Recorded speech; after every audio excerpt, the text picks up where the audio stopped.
नियोपोलिटन pizza या नेपोलिटाना pizza अपने soft chewy crust, minimal toppings और क्विक बेकिंग इन वुड फायर ओवन यानी कि वुड फायर ओवन में क्विकली ये बेक हो जाता है और इसके लिए ये जाना जाता है।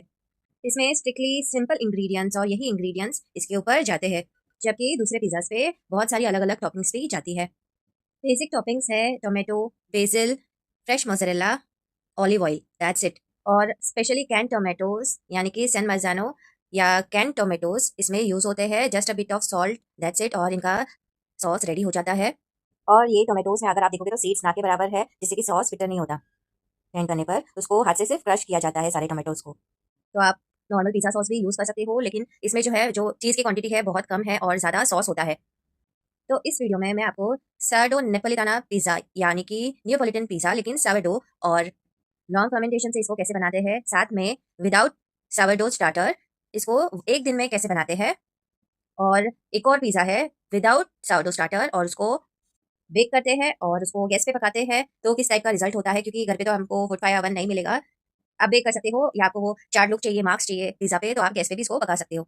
तो मैंने इसके बहुत वर्जन्स बनाए हैं। थिक क्रस्ट पिज़्ज़ा अगर आपको बनाना है तो आप 00 फ्लावर यूज़ कीजिएगा थिक क्रस्ट पिज़्ज़ा बनाने के लिए। तो हम थिन क्रस्ट पिज़्ज़ा बनाने वाले हैं आज, हमारा नेपोलिटाना पिज़्ज़ा यानी कि नियोपोलिटन पिज़्ज़ा घर पे। तो चलिए शुरू करते हैं हमारी रेसिपी। नियोपोलिटन पिज़्ज़ा या नेपोलिटाना पिज़्ज़ा बनाने के लिए हमने 00 फ्लावर यूज़ किया है फरीना का। इसके अंदर हम डालेंगे इंस्टेंट ड्राई ईस्ट, पानी ले लिया है हमने, ये डायरेक्ट फ्रॉम द सोर्स होना चाहिए, कुछ भी मिलावट नहीं होनी चाहिए। इसमें हम हमारा ईस्ट डाल देंगे और डालेंगे सारडो स्टार्टर। तो सारडो स्टार्टर इसको एक्स्ट्रा सॉफ्ट बनाएगा, इसके अंदर की नेट वो एनहांस होगी। तो ये फ़र्क है जो हमने बिना सारडो के बनाया है और अलग अलग तरीक़ों से बनाया है, तो वो आगे शॉर्ट में मैंने वीडियो में डाला है।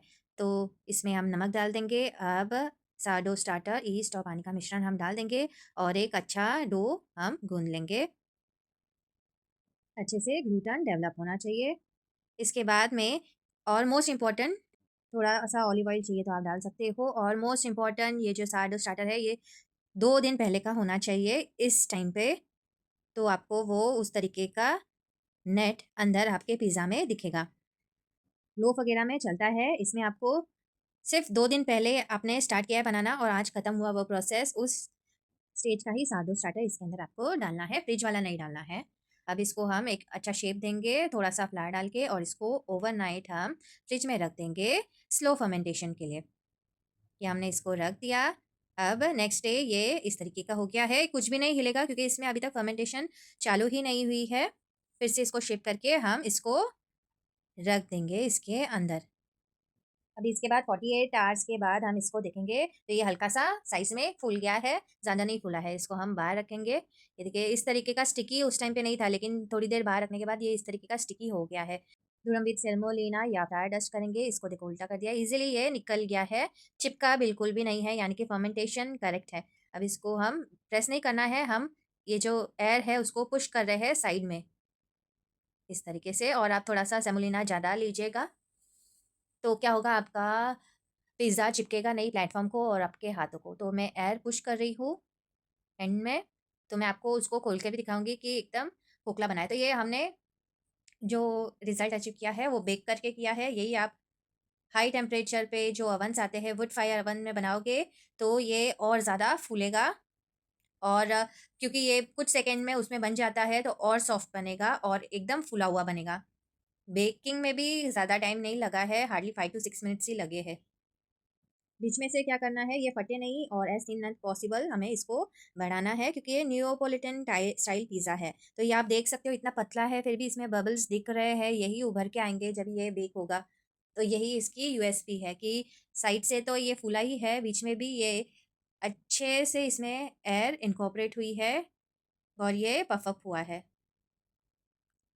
ये आप बबल्स देख सकते हो बीच में के साइड पे अच्छे से इसमें एयर इनकॉर्पोरेट हुई है। इसलिए पिज़्ज़ा टर्निंग व्हील से वुड फायर ओवन में हमारा डो पहुँचाया जाता है। अब इसके ऊपर मैं आइस डालूँगी, इससे क्या होगा स्टीम क्रिएट होगी, और ऑलरेडी आप देख सकते हो बीच में इतना पतला है और बबल्स दिख रहे हैं अच्छे से। इसके ऊपर मैं अभी बेकिंग ट्रे पे डाल रही हूँ और बीच में आइस डालूँगी, इससे क्या होगा स्टीम क्रिएट होगी और अच्छा टेम्परेचर और हमें क्रस्ट मिलेगा क्रिस्पी। मैक्स फैन असिस्ट पे नहीं रखते हैं, इसलिए मैंने हल्का-सा कम रखा है, नहीं तो हाईएस्ट टेम्परेचर आपके ओवन का क्या होता है उस पे रखना है। तो ये देखिए इस तरीके से अच्छे से बेक हो गया है। आप इसके अंदर जो फुलावट आई है वो देख सकते हो। यही इसकी यूएसपी है। अब इसके ऊपर हम हमारा सॉस स्प्रेड कर लेंगे और चीज़ स्प्रेड कर लेंगे, थोड़ा-सा ऑलिव ऑयल और इसको चीज़ पिघलने तक बेक करेंगे। तो बेसिल आप पहले भी डाल सकते हो और बाद में भी डाल सकते हो। मैंने बाद में डाला है और आप हल्का-सा पैन फ्राई करके इसके ऊपर दूसरे वेजिस भी डाल सकते हो। पैन फ्राई क्यों करना है? क्योंकि ओवन में जाके तो कुछ सेकंड में इसको बाहर आने तो वेजिस कुक नहीं होगे, इसलिए।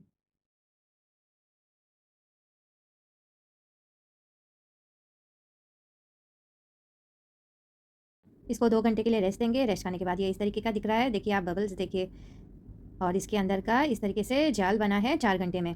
अब वापस इसको फिर से एक बॉल बना लेंगे और इसको ओवरनाइट फर्मेंट होने के लिए रख देंगे। ये नेक्स्ट डे इस तरीके का फ्रिज में फर्मेंट होके इस तरीके का हो गया है क्योंकि फर्मेंटेशन चालू हो गई थी। तो हम लेंगे हमारी बेसिल और इसको हम शेप करेंगे। इसको थोड़ा रूम टेम्परेचर पे हमने आने दिया और ये देखिए बबल्स देखिए कितना अच्छा फर्मेंटेशन हुआ है। एज़ यूजुअल मैंने इसको शेप कर दिया। अब तवे पे इसको मैंने बनाया। ये देखिए हल्का-सा थोड़ा-सा स्टिक हो जाए तब तक गरम किया और इसके बाद में इस तरीके से शेक का। तो ये आप जो 400 डिग्री सेल्सियस पे ये बेक होता है। कुछ सेकंड्स लगते हैं, मिनट्स लगते हैं, हार्डली मिनट्स लगते हैं उसमें बेक होने के लिए। तो ये हमने गैस पे सेका है और ये मार्क्स उसी की वजह से आए हैं। इस तरीके से बेक करते हैं तो अलग टाइप के मार्क्स आते हैं। तो ये बन गया। अब इसके ऊपर वैसे ही हम हमारा पिज़्ज़ा सॉस डाल देंगे, चीज़ डाल देंगे और बेसिल चाहिए तो पहले डालिए, बेसिल चाहिए तो बाद में डालिए। बस चीज़ पिघले उतना हमें बेक करना है। थोड़ा-सा ऑलिव ऑयल डाल देंगे और ये तैयार है। तो मेन क्या है इसके अंदर जो बना है, जो नेट बना है वो देखने लायक होता है। तो सबका अलग-अलग होता है। तो ये बहुत सॉफ्ट बना है। ये देखिए इस तरीके का बना है। तो आपने किस स्टेप से फर्मेंटेशन किया है उस पे ये निर्भर रहता है। तो ये एक-एक स्लाइस मैं आपको दिखा रही हूँ कि किस तरीके से ये पिज़्ज़ा बना है। इस तरीके से बनाओगे तो इस तरीके का अंदर का नेट दिखेगा। रेसिपी सेम ही है, सिर्फ सारडो नहीं है। तो ये आटा गूँध लिया है और 2 घंटे के बाद इस तरीके का दिख रहा है नेट अंदर का। अब फिर से हम इसको गूँध लेंगे और 2 घंटे रेस्ट देंगे इसको। तो ये पफ अप हो गया है। अब इसको हम शेप करेंगे। Easy, very easy. वैसे ही मैं एयर को पुश कर रही हूँ एंड्स पे और एंड्स को दबाना नहीं है हमें। तो ये बेक होगा ना तब आप देखिएगा किस तरीके से पफ अप हो रहा है। ये आप समझ लो आप थिक क्रस्ट पिज़्ज़ा बना रहे हो। जो आप बना रहे हो वो आज तक थिन क्रस्ट ही होता है, उसके ऊपर एक और रोटी बिछाई जाती है। ये देखिए किस तरीके से पफ अप हो गया हमारा थिक क्रस्ट पिज़्ज़ा। तो आगे से आपको अगर थिक क्रस्ट पिज़्ज़ा खाना हो तो आप इसी तरीके से बनाएगा। ये इस फ्लावर का कमाल है। तो बेक करके हम हमारी टॉपिंग्स डाल देंगे। अनियंस डालना है तो अनियंस डाल सकते हो, कैप्सिकम डाल सकते हो। ये देखिए इस तरीके का थिक क्रस्ट पिज़्ज़ा का जो अंदर का होता है वो उस तरीके से बना है। सेम है, सिर्फ सावरडो हमने नहीं डाला है और लॉन्ग फर्मेंटेशन नहीं है, ये 4 घंटे वाली फर्मेंटेशन है। तो मैंने ट्राई करने के लिए बहुत बार पिज़्ज़ा बनाया तो मैं आपको शॉर्ट में सारे शॉर्ट्स डाल रही हूँ। फिर यही पिज़्ज़ा 4 घंटे बाद मैंने इसको रोटी का शेप दिया और इस तरीके से मैंने तवे पे सेक लिया। फिर अपना सॉस डाला, चीज़ डाला, बेसिल डाला और तवे पे इसको चीज़ पिघलने तक कुक किया। तो इसका अंदर का जो नेट है वो मैं आपको दिखाती हूँ।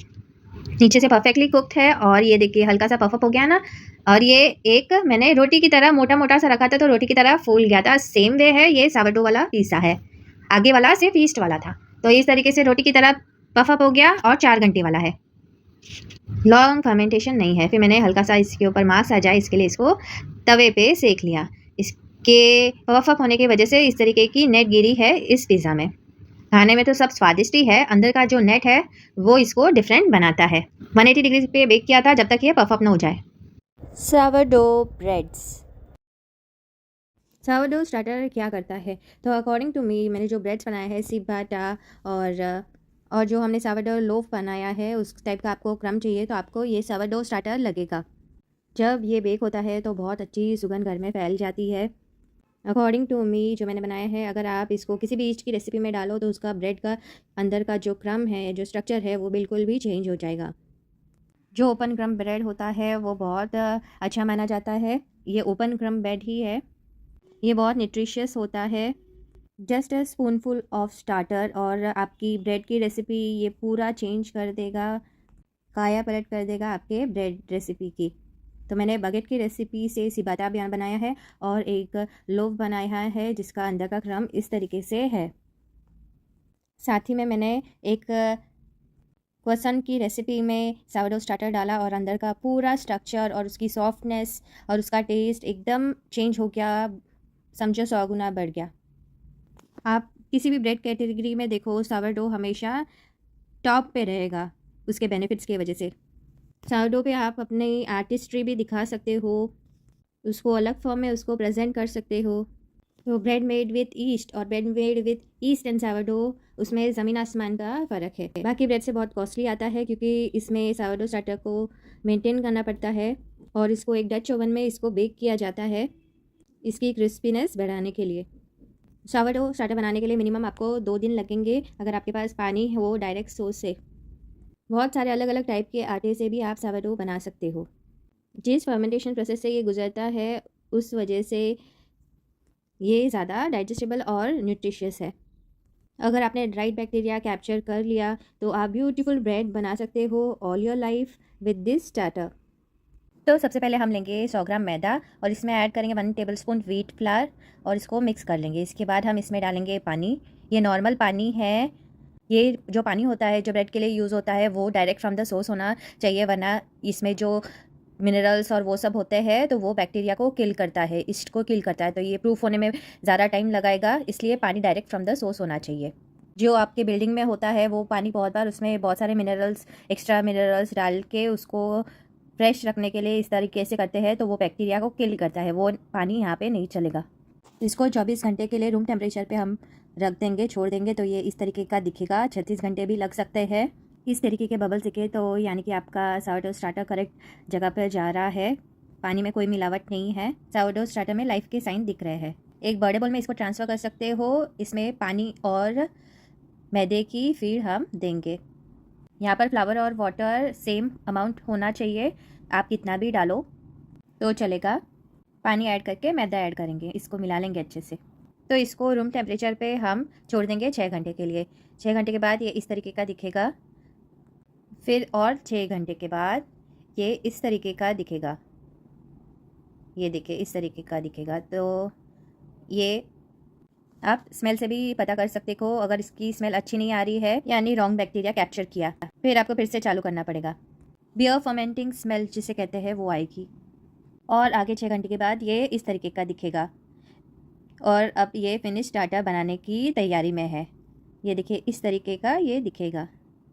अब हम एक लार्जर फीड देंगे इसको और ये तैयार है हमारी रेसिपी में यूज़ होने के लिए। तो ये क्योंकि डायरेक्ट फ्रॉम द सोर्स पानी था तो इसको 48 आवर्स लगे मेरे को बनाने के लिए, यानी कि 48 आवर्स बाद यानी कि 2 दिन बाद आप अपना सावरडो बनाना स्टार्ट कर सकते हो, सावरडो ब्रेड बनाना स्टार्ट कर सकते हो। मिलाने पे ये इस तरीके का दिखेगा। अब इसको पानी ऐड करेंगे इसमें और इसके बाद में हम ऐड करेंगे सेम अमाउंट ऑफ मैदा। ये मैदा है। अब पहले पानी ऐड करेंगे और इसके बाद में ये मैदा ऐड कर देंगे इसमें और इसको एकदम मिक्स कर लेंगे जब तक कि ये पूरा एमालगमेटेड हो नहीं जाता। ये रेडी है कंटेनर में डालने के लिए। अब इसको ऐसे कंटेनर में डालेंगे जिसमें हल्का सा लिड ओपन रहे, क्योंकि इंसानों की तरह इसको भी ब्रीथ करने के लिए चाहिए और कोई गैस या प्रेशर बिल्डअप ना हो जाए। अभी से ये यहाँ पर ही रहेगा और इसमें फीड डालाई जाएगी ताकि हमारा स्टार्टर अलाइव रहे। इसको हफ्ते में एक बार फीड देनी पड़ती है और हमारा स्टार्टर सालों साल चलता रहेगा इसी तरीके से फीड दे के। स्क्रू वाला या कोई टाइट लीड इसके ऊपर नहीं देना है। लूज लीड जग भी यूज़ कर सकते हो, वो वेंटिलेशन देगा। डोर कंपार्टमेंट में यहाँ पर रखना है इसको और इसका हल्का सा लिड खुला है या उस टाइप का आप कंटेनर ले सकते हो। इसको ब्रीथ करने के लिए रखना है, जगह चाहिए, नहीं तो प्रेशर बिल्डअप हो जाएगा। Same day of every week आपको स्टार्टर लेना है फ्रिज में से और इसको फीड देनी है ताकि हमारा स्टार्टर हमेशा हेल्दी रहे। तो ऊपर का वाला पानी हम इसको डिस्कार्ड कर देंगे। पहले वो वाला पानी पूरा बैटर में मिक्स भी कर सकते हो डिस्कार्ड करने की जगह। अभी सेम जग में हम equal quantity of maida, water और शुगर ले लेंगे और इसको एक अच्छे से मिक्स देंगे और फिर से उसी कंटेनर में हम इसको डाल देंगे अच्छे से मिक्स करके। आप इस स्टार्टर के डिस्कार्ड का पैनकेक भी बना सकते हो पर वो मिक्स करने के बाद। तो लीजिए जी, हमारा सावरडो स्टार्टर रेडी है, नेक्स्ट वीक के लिए एकदम अलाइव है। तो इससे आप बहुत सारे ब्रेड्स बना सकते हो। किसी भी ईस्ट की रेसिपी में ये स्पून भर डालो तो आपकी ब्रेड की पूरी शक्ल और पूरा काया पलट कर देगा हमारा ये सवरडो स्टार्टर।